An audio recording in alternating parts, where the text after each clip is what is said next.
Anak muda ini bernama Brickman, yang pada saat itu dia baru banget masuk ke militer. Ia merasa sangat senang karena besok dia akan berangkat ke Afghanistan untuk tugas pertamanya. Pokoknya si Brickman ini benar-benar polos dan gak tahu apa-apa. Di malam sebelum ia berangkat itu, terlihat Brickman yang sedang berbincang-bincang santai dengan ayahnya, yang ternyata ayahnya adalah seorang marinir angkatan laut. Ayahnya itu berkata bahwa dia sangat bangga pada Brickman yang akan memulai tugas pertamanya di Angkatan Darat. Keesokan harinya, Brickman pun berangkat menuju ke Afghanistan. Singkat cerita, saat dia sampai di sana, ia melakukan tugasnya sebagaimana mestinya. Di regu itu dipimpin oleh sersan bernama Wallace. Sersan Wallace adalah seorang pemimpin yang selalu memberikan contoh baik pada mereka tentang bagaimana caranya melakukan pendekatan dengan warga sipil di sana tanpa kekerasan. Tapi di hari itu, saat Sersan Wallace ingin menyapa warga di sana, Assalamualaikum. 3 minggu kemudian datanglah seorang pemimpin baru yang akan menggantikan posisi Sersan Wallace. Ia bernama Dix. Sersan Dix itu adalah orang yang sangat keras dan tegas. Bisa dibilang Sersan Dix ini adalah orang yang benar-benar berpengalaman karena selama ini dia telah berhasil menyelesaikan misi tempurnya sebanyak 3 kali. Sersan Dix di situ dikirim untuk memimpin tim dalam misi menemukan titik-titik lokasi bom IED, yang bom itu telah menyebabkan 24 tentara Amerika tewas dalam 12 bulan terakhir. Akhirnya mereka semua pun berangkat. Tapi ada yang aneh nih guys. Gak seperti Sersan Wallace sebelumnya yang selalu mencoba menyapa warga sipil di sana, Sersan Dix justru melarang anggotanya untuk bersikap baik. Ia lalu bertanya pada Brickman tentang asal-usulnya dan akhirnya Brickman pun menjelaskan tentang ayahnya yang adalah anggota marinir angkatan laut. Di tugas kali ini, mereka hanya sekedar pemeriksaan sederhana aja di wilayah itu lalu langsung pulang. Malam harinya, mereka semua berkumpul di dalam mobil. Seperti anak muda biasanya yang nongkrong, bercanda, dan sebagainya. Tapi ternyata setelah itu mereka lalu berpesta ganja. Karena Brickman gak mau ikutan, maka dia pun memilih untuk pergi ke ruangan Sersan Dix. Di sana terlihat Sersan Dix yang sedang video callan sama anaknya seperti ayah normal lainnya. Setelah selesai, Brickman pun langsung memberikan laporan daftar lokasi serangan bom IED yang sudah dia buat.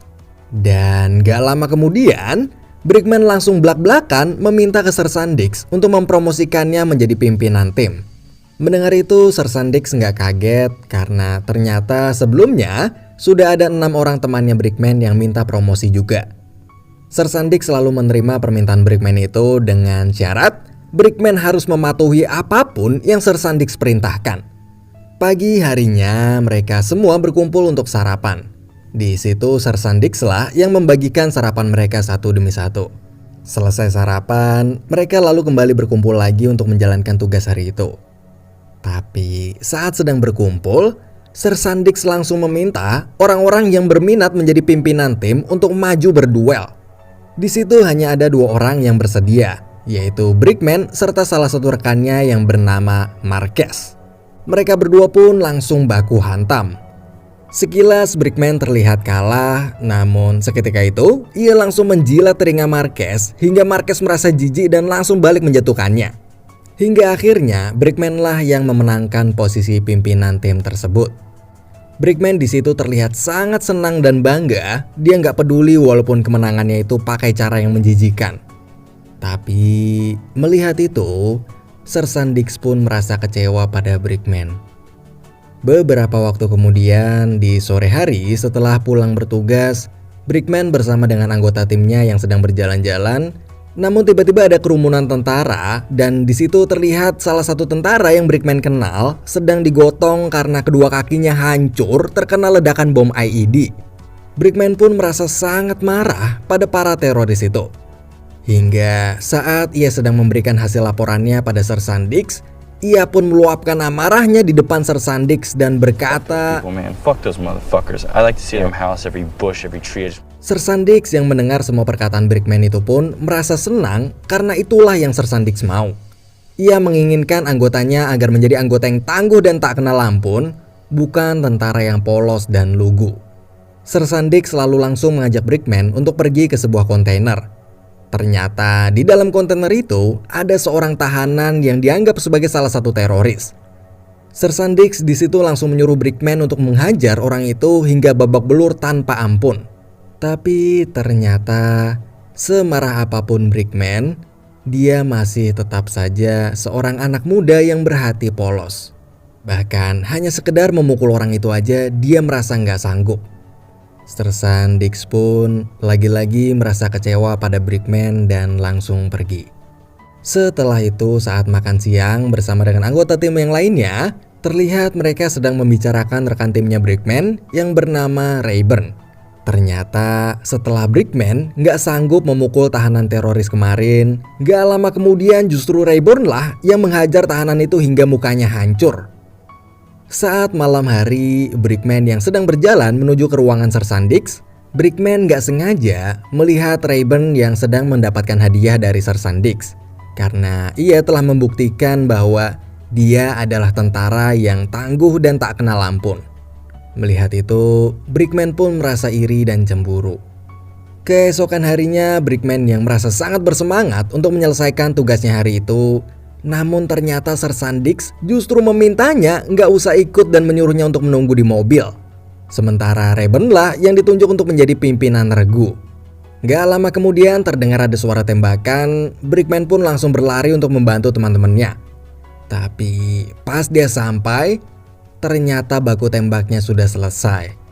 Di situ terlihat ada satu pria yang telah tewas tertembak dan di situ sekali lagi Brickman melihat Rayburn yang sangat dekat dengan Sersan Dix hingga membuatnya iri. Tapi nggak lama kemudian datanglah seorang kakek yang terlihat kaget dan langsung menangis karena pria yang tertembak itu ternyata adalah anaknya. Sepulangnya dari situ, rekan-rekan Brickman terlihat sangat senang karena telah berhasil membunuh pria tadi. Mereka pun merayakannya dengan berpesta ganja. Sedangkan Brickman di situ masih terus merenung dan berpikir bagaimana bisa seseorang yang habis membunuh atau menghilangkan nyawa orang lain bisa merasa sesenang itu. Di luar markas, ia masih terus merenung sambil memandangi rekan muslimnya yang sedang sholat. Gak lama kemudian datanglah Sersan Dix. Ia lalu mengatakan pada Brickman bahwa ia terlalu polos dan lebih cocok bertugas sebagai staf administrasi militer. Tapi Brickman menolak dan bersikeras bilang bahwa ia masih ingin bertugas bersama timnya Sersan Dix di lapangan. Pagi harinya Brickman berniat membangunkan Rayburn yang sedang tidur. Namun di situ dia melihat sebuah kotak hadiah dari Sersan Dix yang pernah ia lihat sebelumnya. Dengan perlahan dia mencoba membuka kotak itu secara diam-diam agar nggak membangunkan Rayburn. Saat kotak itu dibuka, ternyata isinya adalah sebuah granat RGD Rusia yang biasa digunakan oleh para teroris di sana. Setelah itu siang harinya, saat sedang latihan, Brickman pun menghampiri Rayburn untuk memberikan surat pernyataan penembakan pria kemarin yang harus ia tanda tangani sebagai laporan. Hal itu adalah SOP standar prosedur militer yang mana setiap adanya kematian harus selalu dilaporkan. Namun di situ Brickman lalu bertanya pada Rayburn bahwa bagaimana bisa Rayburn tahu kalau orang yang tertembak kemarin itu membawa granat RGD Rusia, padahal Rayburn berjarak 50 meter jauhnya dari pria tersebut. Tapi Rayburn gak mau jawab dan justru merasa aneh pada Brickman karena ia mencurigai rekan timnya sendiri. Akhirnya setelah itu Brickman berencana untuk melaporkan kejadian kemarin pada kapten di camp militer itu. Karena Brickman yakin bahwa telah terjadi pembunuhan di sana. Ia yakin bahwa pria kemarin hanyalah warga sipil tak bersenjata yang mereka bunuh hanya agar misi di hari itu dianggap selesai dan sukses. Setelah mendapat izin menemui kapten, ia pun berjalan ke sana secara diam-diam. Namun, di tengah perjalanannya, ternyata Sir Sandix juga sedang menuju ke situ. Akhirnya, Brickman pun membatalkan niatnya.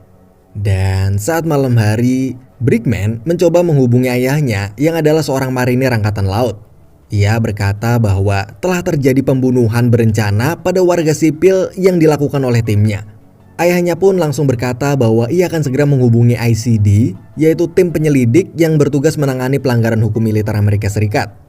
Keesokan harinya, ternyata Sir Sandix langsung dipanggil dan diperiksa oleh tim ICD itu. Tapi sayangnya di pemeriksaan tersebut, Sir Sandix berhasil lolos. Sementara Brickman yang sedang mengecek kondisi mobil militer timnya, dia pun kaget saat melihat di bawah bangku terdapat senjata berjenis AK-47 yang biasa digunakan oleh para teroris di sana. Di situ kecurigaan Brickman pun terbukti bahwa timnya itu telah membunuh warga sipil tak bersalah dan lalu memfitnahnya dengan alasan mereka membawa senjata dan granat, yang padahal senjata itu dibawa oleh timnya sendiri. Gak lama kemudian, Brickman pun dipanggil ke sebuah ruangan, di mana kabarnya Sir Sandix dan para rekan timnya berhasil menemukan siapa orang yang membocorkan dan melaporkan tindakan mereka tersebut ke tim ICD. Dengan sangat ketakutan, Brickman pun berjalan, tapi saat sampai di depan ruangan, ia nggak berani masuk. Karena dia merasa bahwa jangan-jangan Sir Sandix dan yang lainnya tahu kalau dialah yang telah melaporkan mereka pada ayahnya. Tapi saat ia membuka pintu, di situ mereka semua sedang menghajar Marquez. Yang ternyata selain Brickman, Marquez sebelumnya sudah melaporkan pembunuhan mereka itu pada tim ICD juga. Namun untungnya Brickman gak ketahuan sedangkan Marquez ketahuan. Mereka pun menghajar Marquez hingga babak belur di depan kedua matanya Brickman. Melihat itu, mental Brickman pun shock. Bagaimana bila seandainya dialah yang ketahuan melaporkan tindakan mereka, pasti dialah yang akan babak belur seperti itu.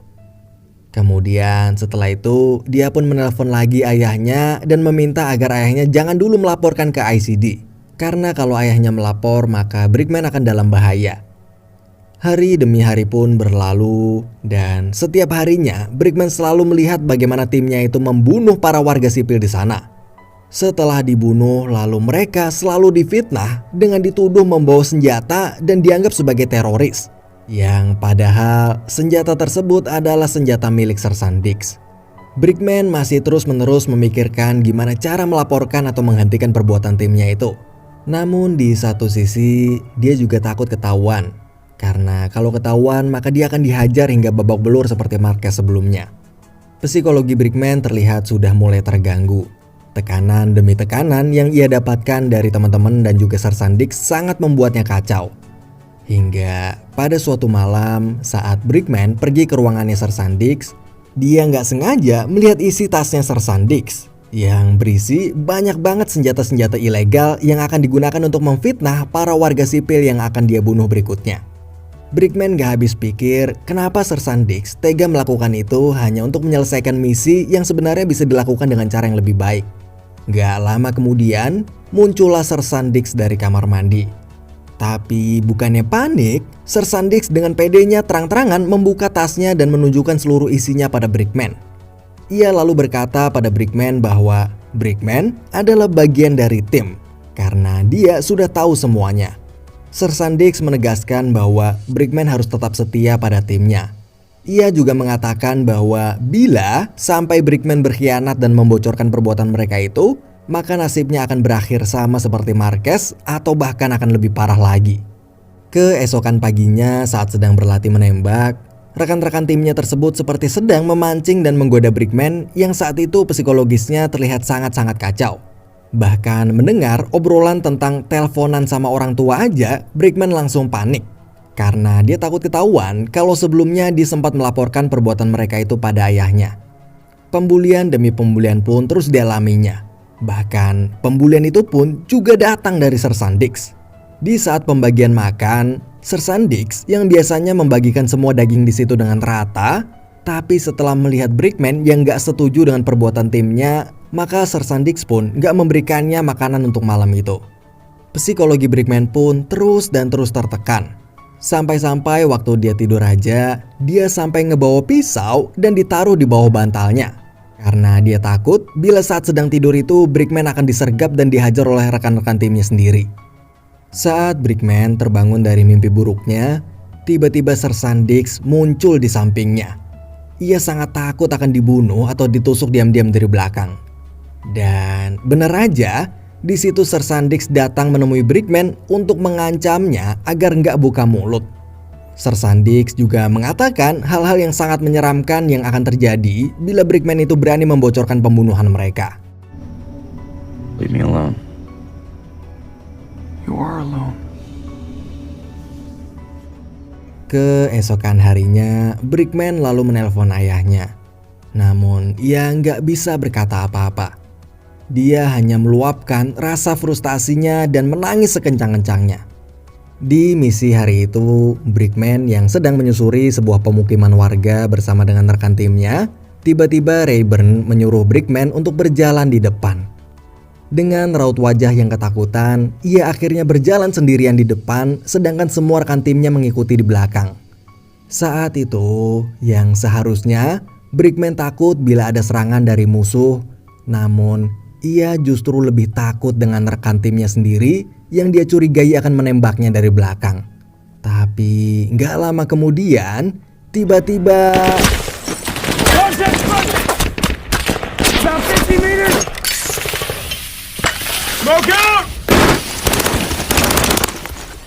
di tengah kabut bom asap, Brickman sendirian mencari di mana rekan-rekan timnya yang lain sambil terus berteriak, tapi gak ada satupun yang menjawab. Hingga akhirnya Brickman pun menemukan mereka yang ternyata mereka telah menangkap satu orang tua warga sipil di situ.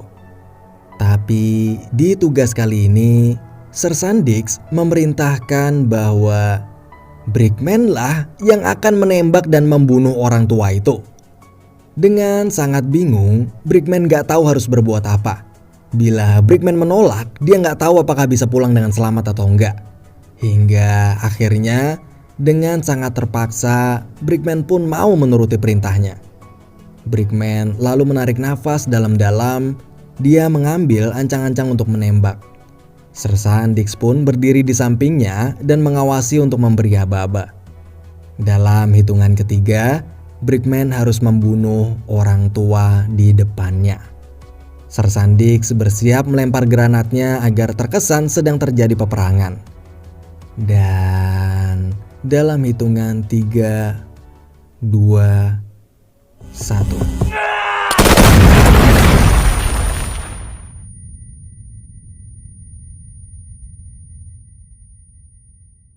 Brickman akhirnya membunuh warga sipil yang tak bersalah itu. Beberapa waktu kemudian, saat sampai di markas, semua rekan timnya terlihat sedang berpesta ganja sambil merayakan keberhasilan Brickman. Mereka berkata bahwa Brickman sudah nggak lagi menjadi pria yang polos dan lugu lagi. Tapi kini Brickman telah menjadi bagian dari mereka, yaitu seorang tentara yang tangguh dan tak kenal ampun. Tapi di situ Brickman justru merasakan hal yang sebaliknya. Dia merasa sangat-sangat bersalah karena telah melakukan dosa yang amat besar. Keesokan harinya saat Brickman kembali ke kamarnya setelah sarapan, ia melihat di situ sudah ada Marquez. Namun Brickman gak melihat rekan-rekan timnya yang lain.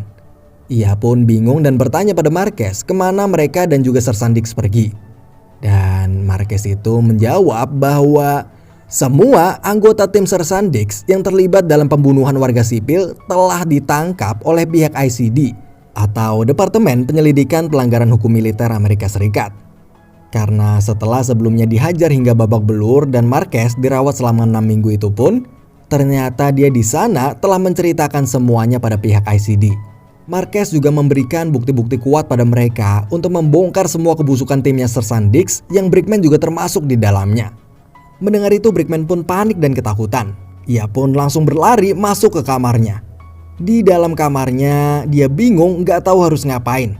Dia merasa sangat menyesal. Seandainya dia tahu hal ini akan terjadi, maka lebih baik waktu itu dia milih untuk berani melaporkan Sersan Dix dibanding harus menuruti perintahnya. Hingga ketakutan Brickman itu pun memuncak. Dia lalu mengambil senjatanya dan...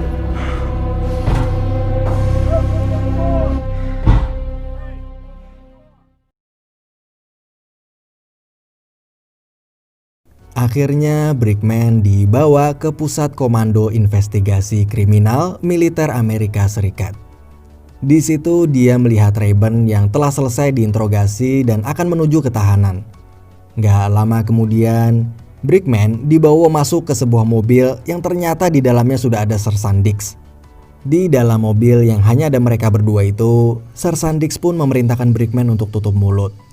Tapi Brickman kini merasa sudah nggak takut lagi.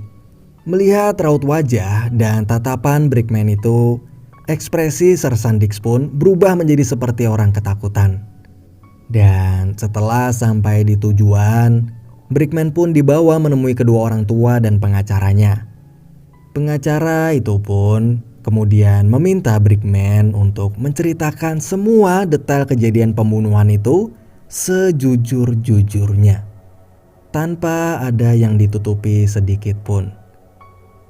Dan film pun berakhir.